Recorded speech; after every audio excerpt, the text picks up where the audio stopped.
Okay, guys, this is going to be part 3 of eukaryotes. And what we're going to do today is we're going to do the power organelles.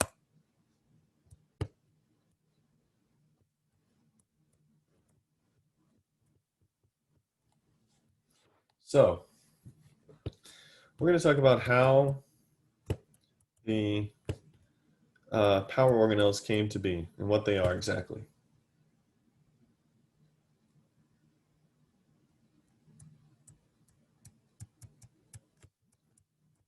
Now, this is just going to be an overview. This is not going to be very in-depth because we're currently in Unit 2, but Unit 3 is all about cell energy. So when we get to Unit 3, we will go very much in depth with the mitochondria and the chloroplast and their relationship with cell energetics, okay?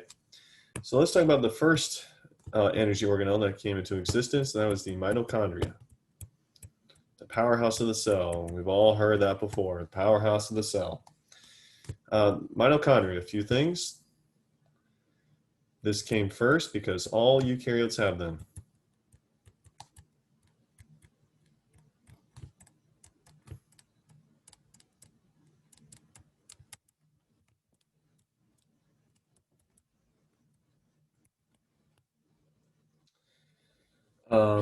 This organelle converts sugars like glucose and other macromolecules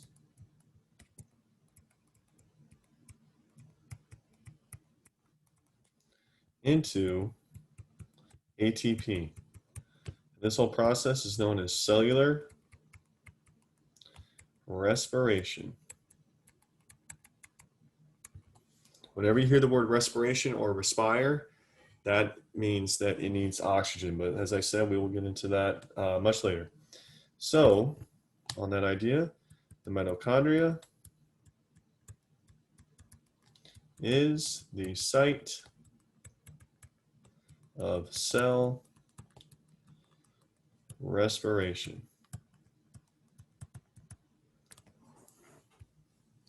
So let's check out how this guy looks. All mitochondria have an outer membrane. They have an inner membrane with these projections going in and out of it. And then you have this pool in the center. So let's label everything here. We have the outer membrane. This is a phospholipid bilayer. We have the inner membrane.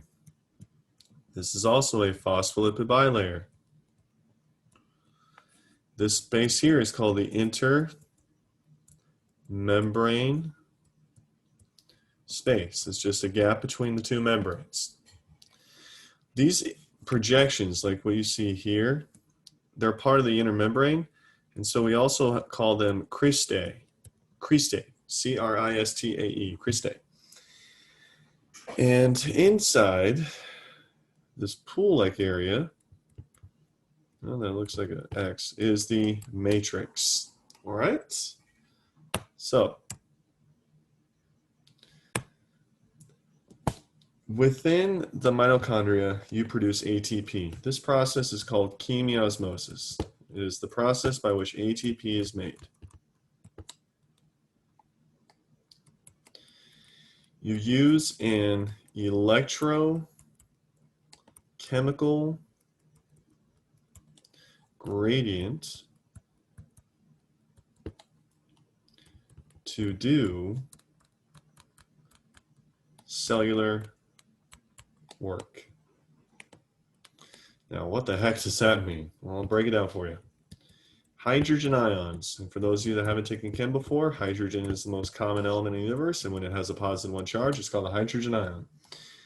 Hydrogen ions will be concentrated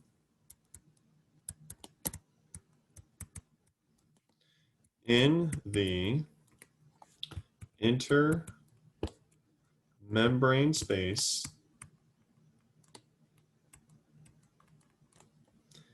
and will diffuse into the matrix through ATP synthase,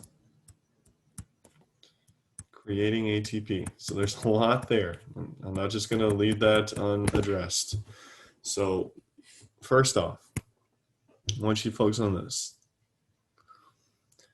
ATP synthase. It is a protein pump. And more specifically, it's an enzyme. You know that because it ends in the letters ASE that produces ATP when hydrogen ions flow through it. You're going to hear a whole lot about ATP synthase when we get into Unit 3. So I'm going to explain to you what's going on. Let's draw another mitochondria, outer membrane, inner membrane space, matrix. All right, here we go.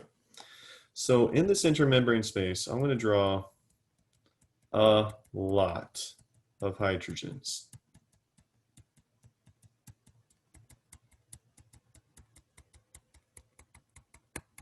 There is a huge concentration of them.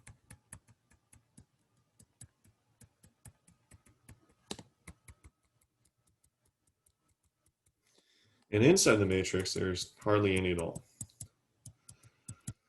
So guys, on the basic laws of diffusion, everything wants to be equal. These hydrogens are going to want to flow in to where there's few hydrogens. They want to be able to go in because you go from high concentration to low concentration. Well, clearly the intramembrane space has a very high concentration. In the matrix has a very low concentration. So these hydrogen ions need to pass through, but here's why, this is where it gets tricky. And you have to pay attention. You'll be fine. This inner membrane is a phospholipid bilayer. Ask yourself from what we did last Friday on September, what was it? September 17th or 18th. The phospholipid bilayer, is it polar or nonpolar? It is nonpolar. These hydrogen ions, are they polar or nonpolar? They're polar. Do polar and nonpolar mix? Absolutely not. So these hydrogen ions have to be able to pass through that membrane, but they can't. So instead, they are going to need a pump.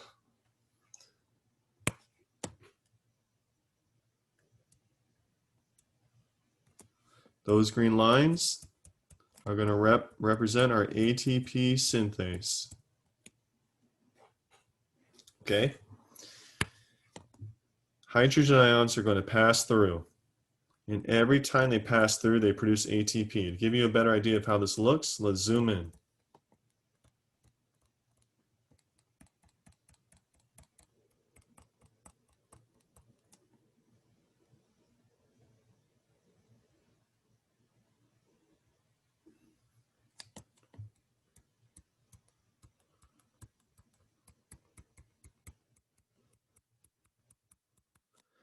This molecule is called an ATP synthase. This is where chemiosmosis happens, where the production of ATP happens. So what happens here is hydrogen ions are going to go through it.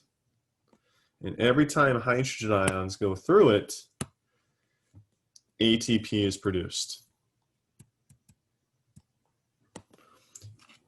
And this is what is going to actually drive the synthesis of ATP.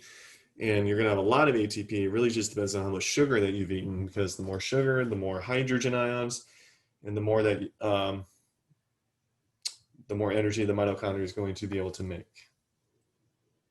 Okay? So this is how the mitochondria is able to produce ATP. The hydrogen ions collect on the intermembrane space. They badly, desperately want to diffuse into the matrix because there's a lot of hydrogen ions on the in the intermembrane space. There's very few hydrogen ions that are within the matrix. So they're going to diffuse into the matrix through these enzyme pumps called ATP synthase, and every time a hydrogen ion passes through it, ATP is formed. It's kind of like a turbine. You're going to hear that expression a lot. It's like a turbine. All right, next, let's get to the other power organelle, the chloroplast. This is only found in photosynthetic eukaryotic organisms.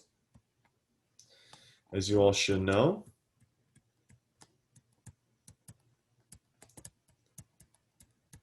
chloroplast uses, oops, I don't know why, I just kind of blanked out there. I was looking at something else. It uses energy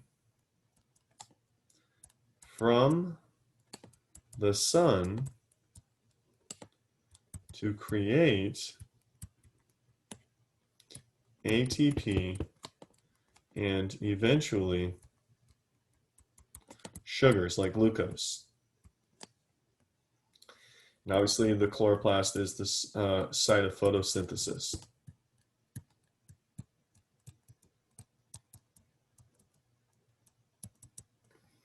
So let's go over the anatomy of a chloroplast. So you have an outer membrane, you have an inner membrane, just like the mitochondria, and you have these little discs inside.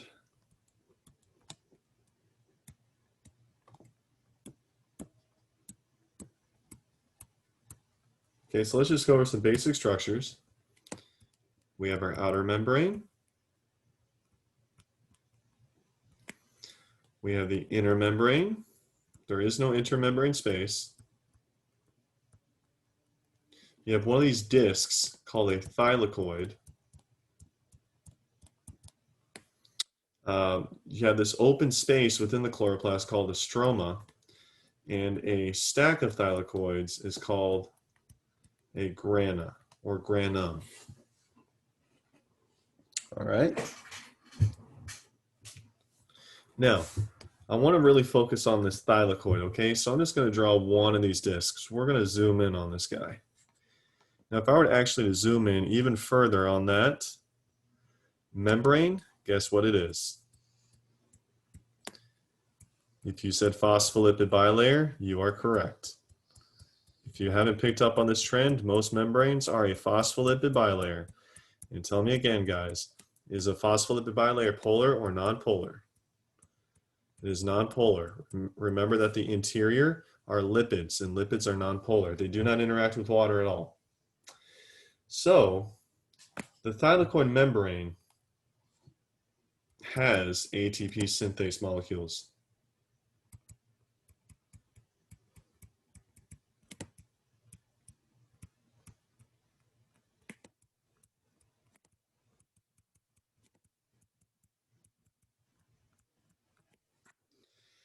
So let's go over what happens here. We have a lot of hydrogen ions inside the thylakoid.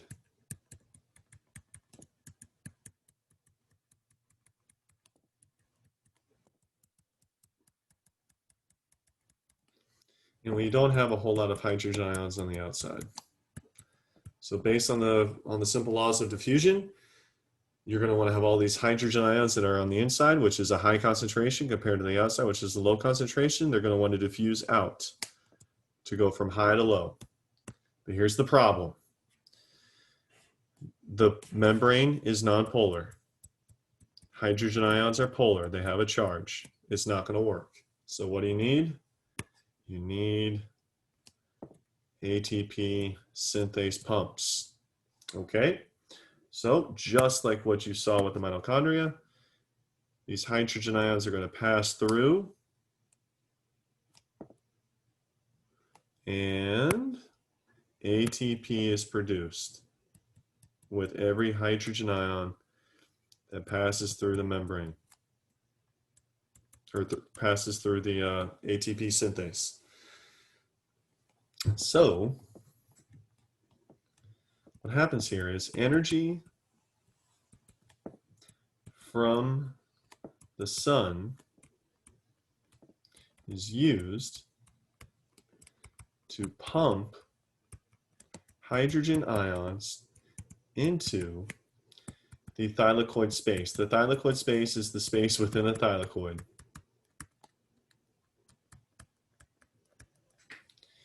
Hydrogen ions diffuse out of the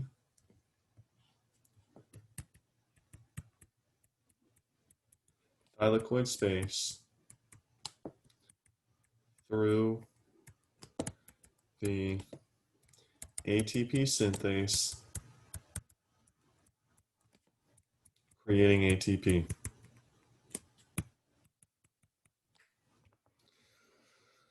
Okay.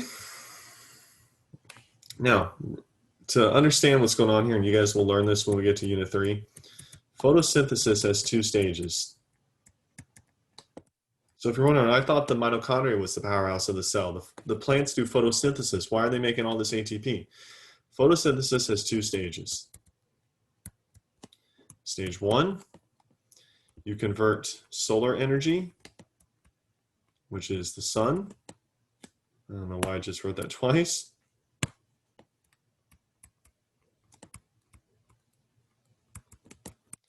You're going to convert it to chemical energy.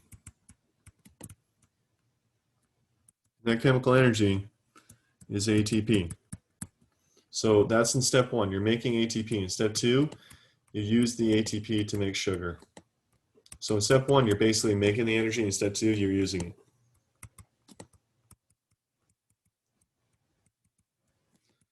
All right, well, this is how the power organelles work. And that is the third and final part of the eukaryotic lesson. Okay?